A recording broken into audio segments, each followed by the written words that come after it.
క్రీస్తునందు ప్రియులరా, మీకు శుభములు వందనములు తెలియజేస్తున్నాను. అనుదిన ధ్యానమునకు స్వాగతం. దినవృత్తాంతం 2వ గ్రంథం 25వ అధ్యాయం ఈ దినం మనం ధ్యానిస్తున్నాం. ఇక్కడ అమజ్యా పరిపాలన ప్రారంభించినప్పుడు, తన రాజు అయినప్పుడు కేవలం 25 ఏళ్ల వాడు, 25 సంవత్సరాల వయసులో మంచి యవ్వన కాలంలో రాజు అయ్యాడు. 29 సంవత్సరాలు పరిపాలన చేశాడు. ఇతని గురించి రాయబడుతున్న మాట ఏంటంటే, యెహోవా దృష్టికి యథార్థంగా ప్రవర్తించాడట, కానీ పూర్ణ హృదయంతో దేవుణ్ణి అనుసరించలేదు అని. ఈ అధ్యాయం అంతా ధ్యానిస్తున్నప్పుడు అప్ అండ్ డౌన్ కనబడుతున్నాయి. అంటే ఒక రోజున చక్కగా ప్రవర్తించినట్టుగా, భక్తిగా ప్రవర్తించినట్టుగా, దేవుని యందు భయభక్తులు ఉన్నట్టుగా, ఒక రోజున పూర్తిగా అందుకు భిన్నంగా, అంటే 50-50 అన్నమాట. యాకోబు తన పత్రికలో మొదటి అధ్యాయంలోని రాశాడు కదా, 7వ వచనంలో, దిమనస్కులు గాలి చేత రేపబడి కొట్టబడతారని. Double minded. ఒకరిని కామెంట్ చేయడం కాదు, కానీ అనుదిన జీవితాన్ని పరిశీలిస్తున్నప్పుడు దేవుని వెంబడిస్తున్నటువంటి మన జీవితాల్లో కొన్ని విషయాల్లో దేవుని చిత్తానికి లోబడుతూనే మనకిష్టమైన విషయాల్లో దాటవేస్తూ వాటిని ప్రార్థనలు కూడా పెట్టకుండా ముందుకు సాగుతూ ఉంటాం. అందరూ చేస్తున్నారని కాదు, కాస్త పరిశీలన అవసరం అంటున్నాను. నాట్ కంప్లీట్ సబ్మిషన్, దీన్ని ఏమంటారు? అరకొర భక్తి. ఇతని రాజ్య పరిపాలన రాజకీయ హత్యలతో ప్రారంభమైంది. ఎందుకంటే తన తండ్రిని చంపివేసిన మనుషులను మనసులో ఉంచుకొని పగ తీర్చుకునేందుకు తన రాజుగా స్థిరపడగానే తన తండ్రిని చంపిన రాజసేవకులందరినీ చంపేశాడు. అదే చెబుతున్నాను కదా, అతనిలో మంచి చెడు రెండు ఈక్వల్గా కనబడుతూ వస్తున్నాయి. వారిని చంపాడు కానీ వారి పిల్లల్ని చంపలేదట.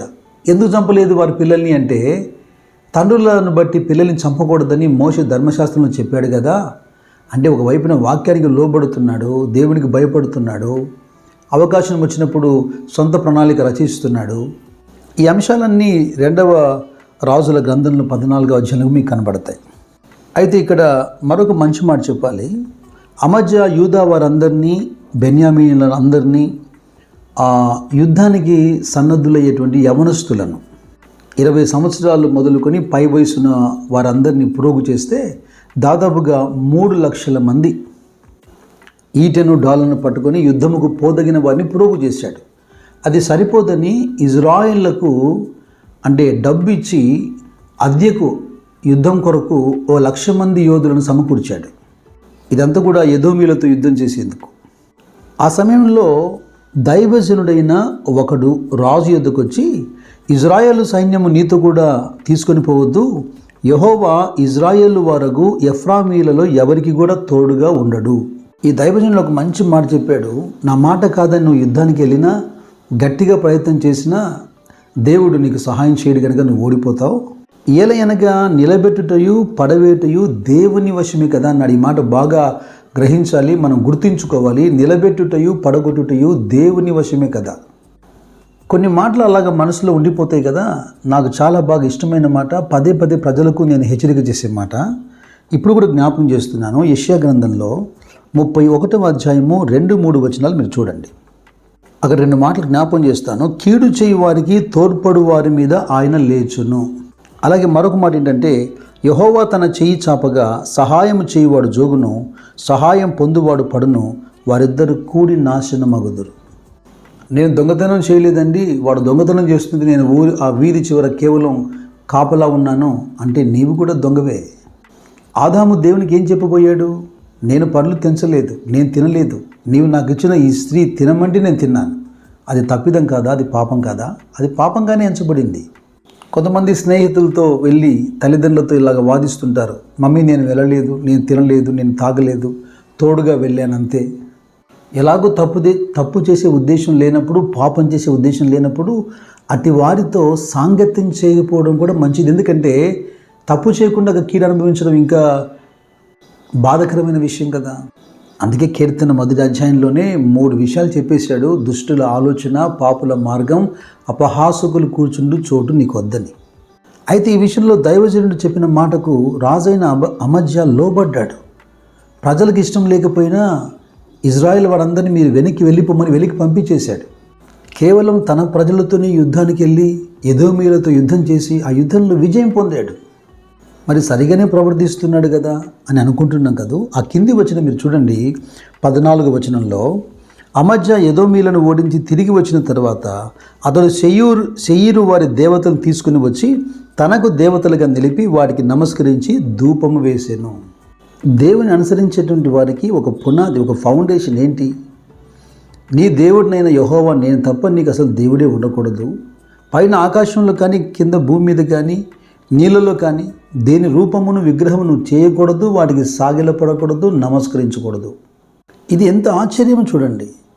ఒకవైపున ఇజ్రాయేల్ సైన్యం నీకు తోడుగా ఉండొద్దు, యెహోవా వారికి తోడుగా లేడని చెప్పిన తర్వాత లోబడి తన ప్రజలతో మాత్రమే యుద్ధం చేసినప్పుడు దేవుని గొప్పతనం తను గుర్తించాడు కదా. ఇంతలోనే వారి దేవతలు ఎందుకు తీసుకొని వచ్చాడు? అన్నిటిలో మనం సరిగా ప్రవర్తిస్తూ ఉన్నామని అనుకుంటూనే అప్పుడప్పుడు ఇలాగ మతి తప్పి ప్రవర్తిస్తుంటాం. సంఘాల్లో కూడా సృష్టికి ప్రతిగా సృష్టమును పూజించేటువంటి, సేవించేటువంటి, రహస్యంగా కొన్ని క్రియలు చేసేటువంటి విశ్వాసం లేకపోతే ఎందుకు అపోస్తలుడైన పౌలు రోమీయులతో మాట్లాడుతున్నప్పుడు ఇలా హెచ్చరిక చేస్తాడు? మీలో ఎవరైనా ఎట్టి పరిస్థితుల్లో కూడా దైవము కాని దాని యొద్ద విచారణ చేస్తున్నారా, అనుసరిస్తున్నారా? జాగ్రత్త. అయితే దైవజనుడు హెచ్చరిక చేస్తే లేదా ప్రవక్త హెచ్చరిక చేస్తే దిద్దుకుని సరి చేసుకునేటువంటి మంచి స్వభావం ఇతరులు మనకు ముందు కనబడింది కదా. తిరిగి దేవుడు ఒక దైవజనుడిని పంపాడు. నీవెందుకు శెయీరు వారి దేవతలు తీసుకొని వచ్చావు అని హెచ్చరిక చేసేదానికి. ఈ పర్యాయం రాజు రౌద్రుడై, నీవు నాకు ఆలోచన చెప్పే ఆలోచనకర్తగా ఉన్నావా? నోరు మోయకపోతే నేను నిన్ను చంపేస్తానని బెదిరిస్తున్నాడు. చూడండి, అతడు ఎదురాడుతున్నది ఎవరిని? దైవజనుని కాదు, దేవుని ఎదురాడుతున్నాడు. ఇక చెప్పగానే చెప్పాలి, అతని పతనం ప్రారంభమైంది. ఈ అధ్యాయంలో 17 నుండి 24 వచనాలు గమనిస్తే జరుగుతున్న యుద్ధంలో ఇజ్రాయేల్ చేతుల్లో యూదా ఓడిపోయారు. రాజైన అమజ్యా తప్పించుకొని లాకీషునకు పారిపోయాడు. కానీ మనుష్యులను లాకీషు వరకు పంపి అక్కడనే అతన్ని చంపి గుర్రముల మీద అతన్ని శవమును ఎక్కించుకొని తీసుకుని వచ్చి యూదా పట్టణంలో అతని తండ్రుల దగ్గర అతన్ని పాతిపెట్టారు. నేను చివరిగా ఈ మాట జ్ఞాపకం చేస్తాను. అపోస్తలుడు పౌలు గలతీయులతో మాట్లాడుతున్నప్పుడు 5వ అధ్యాయంలో 1వ వచనంలో, ఈ స్వాతంత్రం అనుగ్రహించి క్రీస్తు మనలను స్వతంత్రులుగా చేసి ఉన్నాడు కాబట్టి మీరు స్థిరముగా నిలిచి మరలా దాస్యమను కాడి క్రింద చిక్కుకొనకుడి. యథార్థముగా భక్తిగా జీవితాన్ని ప్రారంభించి దేవునికి లోబడి దేవుని ద్వారా విజయం పొంది ఎందుకు మార్గమధ్యంలో తిరిగి లోకాన్ని అనుసరించాలి? అందుకే లేఖనం హెచ్చరిక చేస్తుంది, ఒకసారి వెలిగించబడిన తర్వాత పరలోక సంబంధమైనటువంటి ఆ వరములు పొందిన తర్వాత, ఆ రుచి అనుభవించిన తర్వాత బుద్ధిపూర్వకంగా ఒకడు పాపం చేస్తే తిరిగి వాడిని గుణపరచడం కష్టమని. అయితే పాఠం వింటున్న మనం అందరము ఇలా ఉండకూడదని పాఠం ముగింపుగా నేను ఒక మాట చదవాలని ఇష్టపడుతున్నాను. హోషియా గ్రంథం 6వ అధ్యాయం 4వ వచనంలో, ఎఫ్రాయిము నిన్ను నేనేమి చేతును, యూదా నిన్ను నేనేమి చేతును, తెల్లవారగానే కనబడు మేఘము ఎగిరిపోవునట్లును ప్రాతకాలమున పడు మంచు ఆరిపోవునట్లును నీ భక్తి నిలవకపోవును. లేఖన భాగంలో నుండి మనల్ని మనము పరిశీలించుకుంటూ జీవితకాలము ఆయనను మాత్రమే హత్తుకొని జీవించే కృప పొందినట్లుగా మనం సిద్ధపడదాం. దైవ కృప మీ అందరికీ తోడైనగాక. God bless you. God bless you.